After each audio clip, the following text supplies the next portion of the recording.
Some stories begin where everything seems to end. Amidst the silence of an empty mansion and the weariness of someone carrying the world on their shoulders, two wounded hearts collided without warning. He, a man who had everything except himself.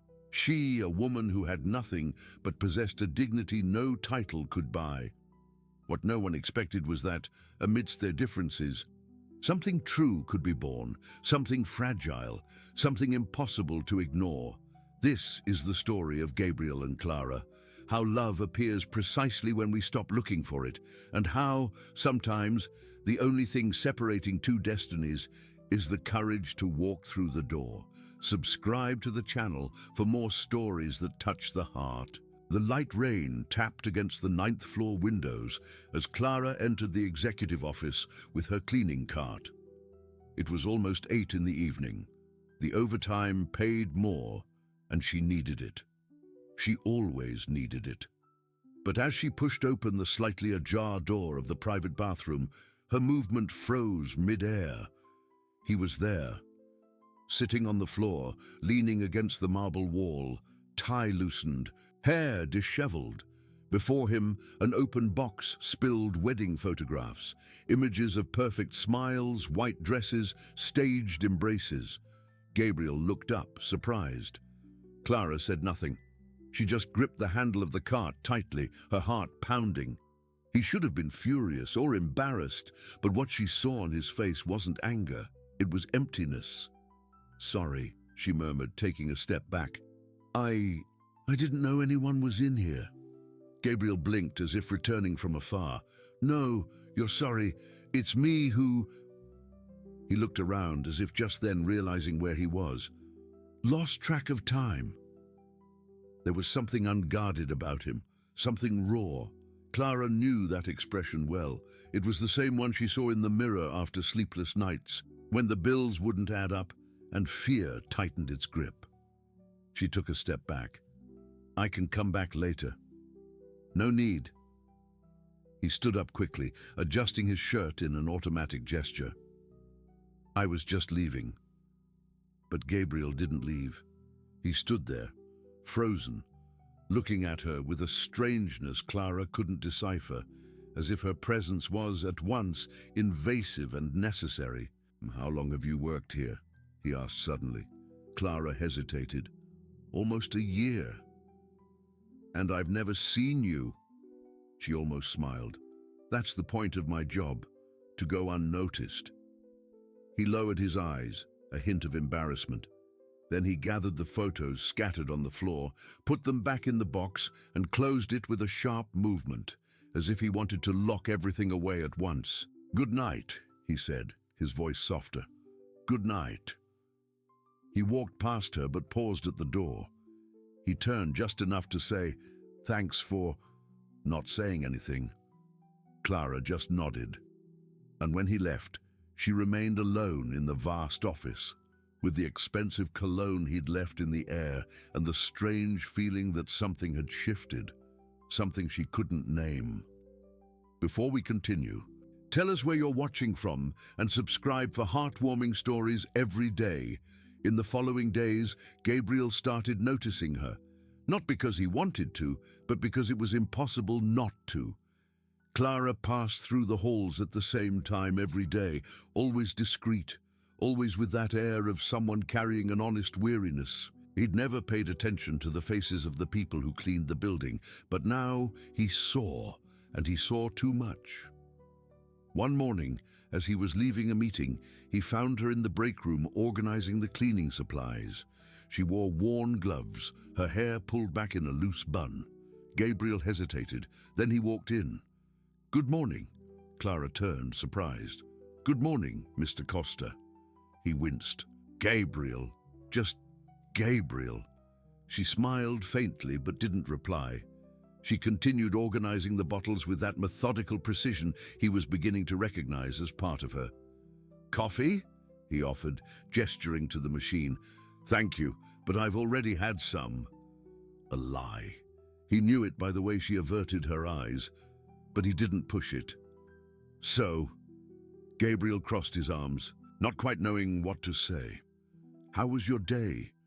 Clara stopped. She turned slowly, an expression on her face that mixed surprise and suspicion. Why? What do you mean, why? Why are you asking me that? Gabriel opened his mouth, but didn't know what to answer, because he really didn't know. He only knew that somehow talking to her was easier than enduring the silences in his own home. I don't know, he admitted honestly. I guess I just wanted to know. Her eyes softened slightly. My day was long, but I've had worse. I understand. And strangely, she believed him. In the days that followed, those casual encounters repeated. A word exchanged in the elevator, a nod at the reception desk, small openings that little by little became something resembling a routine, something almost comforting. But it was on a rainy afternoon, when Gabriel saw Clara running across the street with a broken umbrella, that something within him truly shifted. She was soaked, her shoes waterlogged, but she was smiling like someone who could still find humor in misfortune, and he realized, with a pang in his chest, that it had been years since he'd seen anyone smile like that. No masks, no pretense, nothing but who she was. That night, alone in the empty mansion, Gabriel looked out the window and felt something he hadn't felt in a long time, a desire to truly know someone. And the person he wanted to know wasn't at gala dinners. She wasn't on important contact lists. She was in a small apartment across town, taking off her wet shoes and warming up leftover soup for her son, Clara. And for the first time in months, Gabriel felt something beyond the emptiness. He felt curiosity, he felt interest, he felt afraid of feeling. Clara always woke before the sun. At 5:30, the alarm clock rang, and she was already on her feet, preparing coffee and Lucas's lunch. Her son was still asleep. A tangle of blankets, his face serene, carrying no worries. She'd watch him for a few seconds every day, like someone taking a deep breath before diving in. He was everything, the reason she got up, the reason she endured. When Lucas was born, his father was already gone. No warnings, no explanations, just a short text message saying he wasn't ready to be a dad. Clara was 22, no degree, no support system, but she had him, and she decided that would be enough. They were tough years, jobs that didn't last, overdue rent, sleepless nights trying to stretch the money to the end of the month. But she never gave up, never asked for help. She learned to be strong because there was no other option. But over time, that strength became armor. Clara stopped trusting, stopped expecting, and, somewhere along the way, stopped believing that anyone could like her for who she was and not for what she could provide. That's why, when Gabriel started appearing more frequently, she was alarmed. Not because he was a bother, but because he seemed genuine, and that somehow was more dangerous. Gabriel, for his part, lived in a gilded cage. The mansion where he lived was immense, but empty. The rooms echoed. The pool was never used. The garden was immaculate, but no one walked in it. He had everything, but nothing seemed to matter. His marriage to Beatrice had been a construction. 2 important surnames, 2 influential families. A perfect alliance in the eyes of the world, but in his eyes, it was just an arrangement. Beatrice never loved him, and he knew it. She loved the life he provided, the trips, the events, the spotlight. When he asked for a divorce, she didn't cry. She simply calculated the value of the separation and signed the papers without hesitation. Gabriel thought he would feel free, but what he felt was emptiness. That's when he started spending more time at the office. He worked late, avoided going home, pretended he was too busy to feel. But the truth was he was tired of being seen only as the heir, the businessman, the successful man. He wanted to be seen, truly, by someone who wanted nothing from him beyond his presence. And it was Clara who unknowingly began to do that. One Friday night, Gabriel stayed late at the office reviewing contracts. When he looked up, it was past 10. The building was quiet, or almost. As he walked down the hall, he heard a low humming. He recognized it immediately. He followed the sound to the conference room. Clara was there, cleaning the windows, headphones on. She was humming softly, a little off-key, but with a sweetness that made Gabriel smile without realizing it. He knocked lightly on the door. She turned, startled, pulling off her headphones quickly. "Sorry, didn't mean to scare you. It's okay, I didn't know anyone else was still here."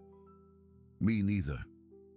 They stood there, facing each other, not quite knowing what to say, until Gabriel broke the silence. "You have a good voice." Clara laughed, embarrassed. "Liar." "Okay, so maybe not a good voice, but you sing with passion." She rolled her eyes, but smiled, and that smile did something strange to Gabriel's chest. "Want some coffee?" he offered. "I know you always say no, but I don't know. Thought I'd try again." Clara hesitated. She glanced at her watch, at the cleaning cart, at him, and then, for the first time, she accepted. "All right, but just one." They walked to the break room. Gabriel made 2 coffees, and they sat at the small table, surrounded by the silence of the empty building. Neither of them spoke for a few seconds, but it was a comfortable silence, almost intimate. "Do you have kids?" Gabriel finally asked. Clara nodded. "One, Lucas, 7 years old." "That must be amazing." "It's hard," she corrected, but her tone was soft. "But yeah, it's amazing too." "And the dad?" She stiffened. Gabriel noticed immediately. "Sorry, I shouldn't have asked." "It's okay." Clara took a deep breath. "He's not around anymore. Never really was, actually." Gabriel nodded, understanding more than she imagined. "I know what it's like to grow up without someone." She looked at him, curious. "Your dad?" "He was around, but never really present, you know." He smiled without joy. "It's strange to miss someone who's there." Clara understood, and in that instant, something shifted between them. It wasn't just politeness anymore. It was recognition. 2 wounded hearts that somehow saw themselves in each other. "Thanks for the coffee," Clara said, standing up. "Anytime." She gave a small smile and left. But as she reached the door, she stopped and looked back. "Gabriel, yeah, you deserve to be seen too." And before he could reply, she was gone. Gabriel stood there, alone in the break room, holding his empty mug, and for the first time in a long time, he felt something akin to hope. The news spread fast, too fast. The next day, when Clara arrived at the locker room, she felt the stares. She heard the whispers. She knew something was wrong before they even opened their mouths. "So, is it true?" asked Jessica, one of her shiftmates, with that tone that pretended curiosity but dripped with venom. Clara frowned. "What? You and the owner?" The world stopped. Clara felt the blood rush to her face. "What are you talking about?" "Oh, come on." Jessica crossed her arms. "Everyone saw you in the break room last night, alone, having coffee." "We were just talking." "Sure." Her smile was sharp. "Because he always chats with us, right? Always has coffee with the cleaning crew." Clara clenched her fists. She wanted to retort. She wanted to yell, but she knew anything she said would be used against her. So she just grabbed her cart and left, ignoring the low snickers that followed her down the hall. But inside, her heart was pounding, not with anger, with fear, because she knew this story. She'd seen it before, the poor, vulnerable woman who gets swept up in the attention of a powerful man. And in the end, she's always the one who pays the price. Clara swore she would never be that woman. Gabriel noticed the change immediately. Clara started avoiding him again. When he entered a room, she'd leave. When he tried to greet her, she'd just wave from a distance and keep walking. He didn't understand, until Marcelo, his partner and friend, mentioned it casually. "Heard some weird comments today about you and someone from the cleaning staff." Gabriel froze. What? Relax, it's nothing serious. Just office gossip. But Marcelo paused. Be careful, man. You know how these things can be twisted. Gabriel gritted his teeth. We were just talking. I know, but to everyone else. Marcelo shrugged. Anyway, just giving you a heads up. But Gabriel couldn't accept it. He couldn't accept that something so simple, so honest, could be distorted like that. And more than that, he couldn't accept that Clara was pulling away because of it. He needed to talk to her. 2 days later, Gabriel waited until the end of the workday. When he saw Clara leaving the parking lot, he followed her. Clara, wait. She stopped, but didn't turn around. I have to go. My son is waiting for me. Just a minute, please. She sighed and finally faced him. There was exhaustion in her eyes. And something else, something that hurt. What do you want, Gabriel? I want to know why you're avoiding me. I'm not avoiding you. You are. Clara looked away. People are talking. I know. Then you should understand why I need to keep my distance. Gabriel took a step forward. But I don't want you to keep your distance. She closed her eyes, as if those words pained her.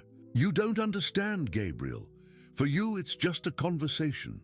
For me, it's my job, my reputation, my son. I can't afford to risk all of that for... She stopped, not finishing the sentence. For what?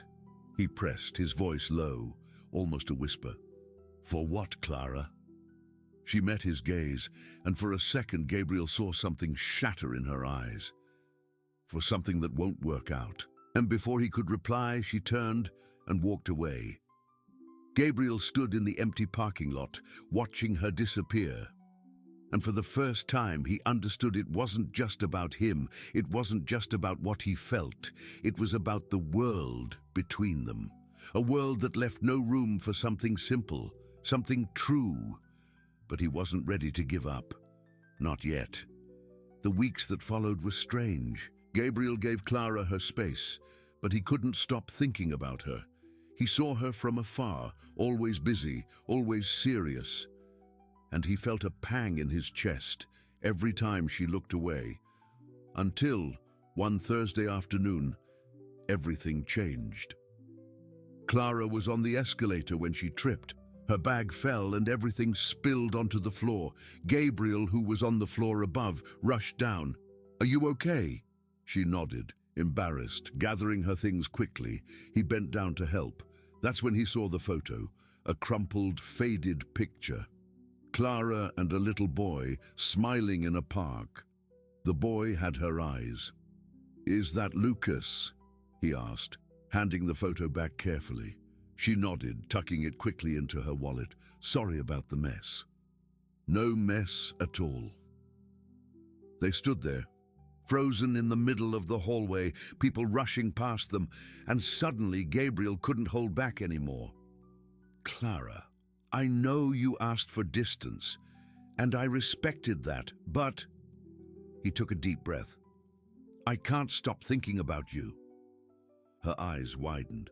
Gabriel, you don't have to say anything right now. I just wanted you to know. And before she could respond, he was gone. Clara stayed there, her heart racing, Lucas's photo clutched in her hand, and for the first time, she allowed herself to think about the impossible, about what would happen if she let that wall crumble, if she let him in. But the impossible comes with a price, and Clara found that out in the worst way. The following Friday, when she arrived at work, she was called to HR. The manager, a woman in a sharp suit with a frosty gaze, waited for her with an open file. We received a complaint about inappropriate behavior. Clara's stomach dropped. What do you mean? You were seen speaking with the company's CEO multiple times, in a personal manner. Clara felt the floor disappear beneath her. It wasn't personal, we just talked. A few times. Regardless, this can create an uncomfortable work environment, so we've decided to transfer you. Transfer? To another building, another shift. It's best for everyone. Clara clasped her hands in her lap, trying not to tremble. And if I refuse? The manager closed the file. Then we'll have to reevaluate your position with the company. Clara walked out, stunned, humiliated, devastated. It wasn't just the job. It was the confirmation of everything she had always feared, that she would never be seen as an equal, that anything she felt would be interpreted in the worst possible light. That night, she didn't go back to the office. She called in, said she was sick, and cried alone in the small bathroom of her apartment while Lucas slept in the next room. Gabriel found out 2 days later. When he asked about Clara, they told him she'd been transferred. He went straight to HR. Why? The manager hesitated. It was a decision from upper management. Internal matters. What matters? I can't discuss that, Mr. Costa. Gabriel slammed his hand on the desk. You punished her for talking to me? Is that it? Her silence was answer enough. He left, furious. But he didn't go after Clara immediately, because he knew if he did, it would only make things worse. It would only confirm what everyone was already thinking. So he stayed there, trapped, helpless, watching the woman he was beginning to love drift away, unable to do anything. And for the first time, he understood that love, when it's real, also hurts. It hurts a lot. 3 weeks passed. 3 weeks where Gabriel tried to get back to his routine, but couldn't. The mansion felt bigger, the office emptier, and every night before sleep he thought of her. Until one Saturday morning, while cleaning his office, he found something in the trash. A crumpled piece of paper, a letter, handwritten. He smoothed it out carefully and read, Gabriel, I don't know why I'm writing this. I know I'll never have the courage to give it to you, but I need to get it out, even if it's just for myself. I liked you. I really liked you. And that scared me more than anything in my life. Because I knew I couldn't like you. I couldn't allow myself to feel, but I did. And now I'm paying the price, not for doing anything wrong, but for letting my heart open up. You deserve someone who's your equal, someone who can be by your side without fear, without shame, without judgment. And I just wanted you to know that for a few days, you made me feel seen, and that, for me, was more than enough. Take care. Clara. Gabriel read the letter 3 times, and on the third, something inside him broke. He couldn't leave it like this. He couldn't let her believe it wasn't worth fighting for, because it was. It was worth everything. He found her at the end of the afternoon, leaving the new building where she worked. Clara saw him from a distance and stopped, startled. What are you doing here? I needed to see you. Gabriel, we can't. I found the letter. Her face paled. You read it? I did, and I need you to know something. He took a step forward. She didn't back away. I felt it too, Clara. I've felt it since the first day, and I don't care what other people think. I don't care what they say. The only thing that matters is what I feel, and what I feel is that for the first time in my life, I found someone who truly sees me. She closed her eyes, tears streaming down her face. But what if it doesn't work out? What if it does? They stood there on the sidewalk, people passing by. And then, slowly, he extended his hand. Clara looked at that hand. She thought of everything she could lose, everything she had already lost. And finally, she decided to take the risk. She took his hand and didn't let go. The first days were fragile, like walking on thin ice. Gabriel and Clara knew they were under a microscope. They knew every gesture would be judged. But they decided to move forward anyway. He didn't treat her like a charity case. He didn't try to save her. He was just there, present, attentive, respectful. And Clara, little by little, allowed herself to trust, allowed herself to believe that not every man would leave, that not every love was a trap. It was Gabriel who met Lucas first, on a sunny Sunday in a simple park. He brought kites. Lucas was enchanted. Clara was moved. "You didn't have to do this," she said softly. "I wanted to." And in that moment, watching Gabriel teach her son to fly a kite, Clara knew she was lost, completely lost, and for the first time she wasn't afraid of it. The weeks that followed were the easiest either of them had ever known. Simple dinners, long conversations, comfortable silences. Gabriel learned that love wasn't about grand gestures. It was about being present in the small moments. Clara learned that she deserved to be loved, not for being strong, but for being herself. And when, on a rainy night, they finally kissed, it was as if the world stopped. It was soft, it was intense, it was real, and they both knew they would never be the same. 2 years later, Gabriel and Clara were on the porch of their new house. It wasn't a mansion, it was a home. Simple, cozy, full of life. Lucas was playing in the backyard, laughing out loud. Gabriel smiled, watching the boy he now called his son. Clara leaned against him, feeling a peace she'd never imagined possible. "Do you regret it?" she asked softly. He pulled her closer. "Regret what?" "Choosing this. Choosing me." Gabriel turned to her, holding her face gently. "I didn't choose you, Clara. I found you, and it was the best thing that ever happened to me." She smiled, her eyes shining. "I love you. I love you too."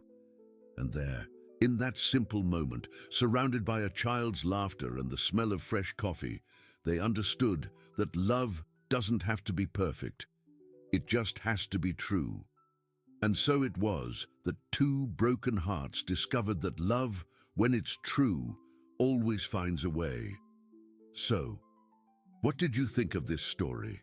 What moment touched your heart the most? Leave your thoughts in the comments and subscribe to the channel. That way, you'll never miss our love stories.